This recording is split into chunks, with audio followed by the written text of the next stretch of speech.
Well, thank you, Mr. Chairman, and thank both of you for being here. General Dempsey,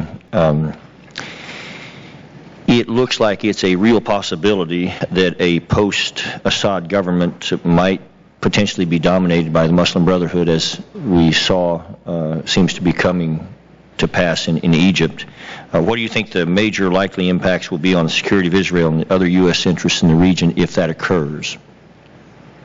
Yeah, I wouldn't personally predict that it would be Muslim Brotherhood, but I mean what we do know for a fact, just demographically, is that 70% of the Syrian population is of the Sunni confessional of Islam, and therefore you would have a pretty dramatic shift from a minority government and a majority out of power to the majority in power. And I think there will be some combination of conservative Islamic parties, secular. Syria has quite a tradition of secularism that I wouldn't discount. And among the minority, the Kurds, the Druze, and the Christians who have been supported by the Assad party, but I think they could be persuaded to become part of the government. And that's the point, I think, is that in terms of looking toward helping identify the opposition, but then also holding them accountable before we support them to committing themselves to a representative shared government at the end of this thing, so that we don't end up creating the conditions for a civil war. Well, I think that sounds good. I guess my concern is, of course, in Egypt was a fairly moderate government as far as the Arab world goes, and with their elections, they've brought in about 40% Muslim Brotherhood. In their parliamentary elections, about 20-some plus of the Salafists, and that's a fairly frightening coalition. And I suppose the question then should be asked: are we doing, and what more can we do to ensure that Syrian Kurds, Christians, any of the Jewish population, other minorities there are fully protected and will have meaningful roles in building at least a religiously and ethnically tolerant democratic Syria should the Assad regime be eventually overthrown. We tried to do that in Iraq. Many of us were quite concerned about religious freedom there. That was not achieved, and there's a terrible purging, especially of the Christian population in Iraq now, and it's a frightening thing, I think, to a lot of us. What can we do to try to prevent that dynamic from occurring in Syria in a post-Assad regime? And I direct that to either of you.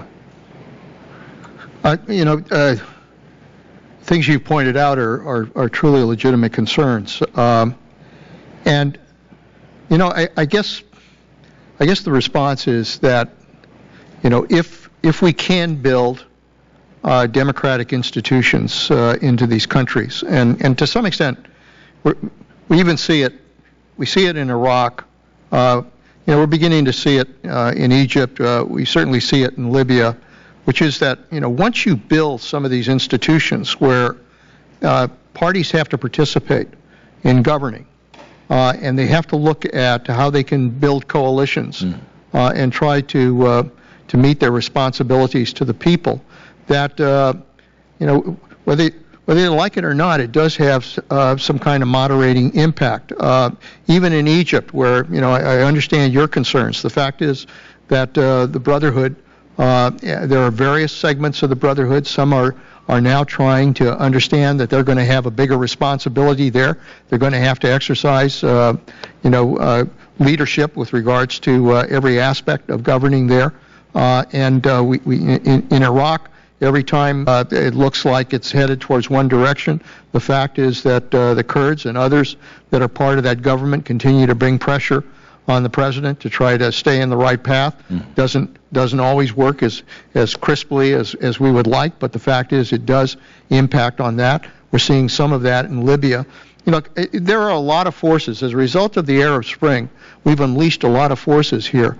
But one thing that I don't think we ought to lose sight of is that as a result of all of this, we can direct and help direct those countries in a better direction than where they were. Mr. Secretary, if I could try to squeeze in just one last, because Sure. you're on the right track here, and I guess I'm hoping that we might be able to involve some of the religious and ethnic minorities, at least in southern Syria, Right. I'm sorry, northern Syria, because it seems to me if we do that ahead of time, we have a chance of I agree with that. ameliorating the issue. And of course, we should probably be pretty thankful to Israel for taking out the nuclear plant at this point if the Muslim Brotherhood does gain control of Syria. With that, any of the thoughts you have? No, I agree with what you just said. Thank you.